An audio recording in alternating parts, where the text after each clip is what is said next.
Então, se o convite dele, ele é aceito. Eu fico imaginando aqui na minha cabecinha os dois ali conversando. Quem vai? Saulo ainda era o, segundo. E aí Barnabé, com toda a sabedoria de um Deus maravilhoso, que ele era cheio do Espírito Santo, o que ele faz? Ele diz, vai lá, Paulo, leva a palavra. Eu fico imaginando isso, irmão. Depois de que eu tenho conhecido de Barnabé, eu fico me colocando na posição de Barnabé e eu percebo isso. Essas nuances, esses detalhes. E aí Paulo, com a confiança vinda do discipulador dele, que nunca o abandonou, porque Barnabé nunca abandonou Paulo, o que ele faz? Ele vai lá para frente. E aí a gente vê o discurso de Paulo. Ele está em Atos 13, de 16 a 41. Se vocês não leram, leiam. É um discurso dividido em várias etapas. Paulo começa desde o povo de Israel, no deserto. E aí vem falando, até a vinda de Jesus, até a morte de Jesus, até aquele momento. Paulo usa isso. Paulo era fariseu, Paulo conhecia o Evangelho. Ele conhecia a palavra de Deus. E ele tinha tido uma experiência com Jesus. Por isso que Barnabé disse, vai lá tu, Paulo, tu tivesse uma experiência diferente. E muitos que estavam ali, com certeza, sabiam que Paulo tinha perseguido os cristãos. O Espírito Santo, ele usa quem ele quer. E ele usou o seu servo Barnabé para dar um toque em Paulo. Eu tenho certeza disso, irmãos. Tenho certeza. Porque quando a gente tem essa comunhão com o Senhor, ele coloca isso. Barnabé era um homem tranquilo. Ele era um homem de trabalhar nos bastidores. Ele não precisava estar lá na frente.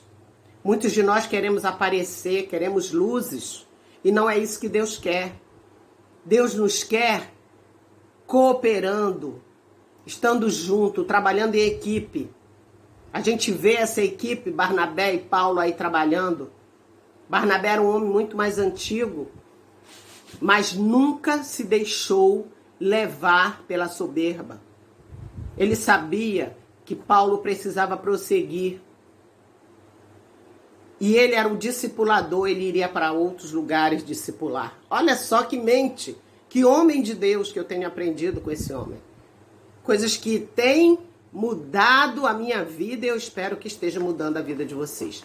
Então, com esse convite, Paulo vai e fala. Barnabé deixa Paulo pregar.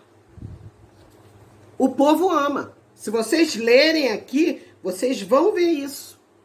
Paulo dá o testemunho dele, vai até o versículo 41, falando sobre tudo o que aconteceu com os judeus, E aí eles são convidados, eles recebem um novo convite. Atos 13, 42, 43, diz assim: ao saírem, eles rogaram-lhes que no sábado seguinte lhes falassem estas mesmas palavras.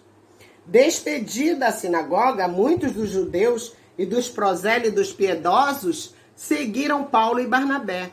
E estes, falando-lhes, os persuadiam a perseverar na graça de Deus. Muitos dos que ali estavam amaram a palavra, muitos dos judeus.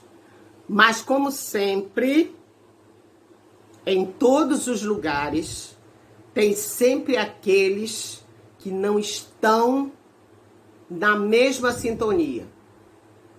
E aí entra quem? Os invejosos. Os invejosos. Aqueles que só querem se beneficiar. E isso é muito triste. Não só dentro da casa de Deus, como em qualquer lugar. Os invejosos, eles vêm para julgar e para atrapalhar o trabalho daquele que está realizando, tentando realizar um projeto que Deus colocou no seu coração.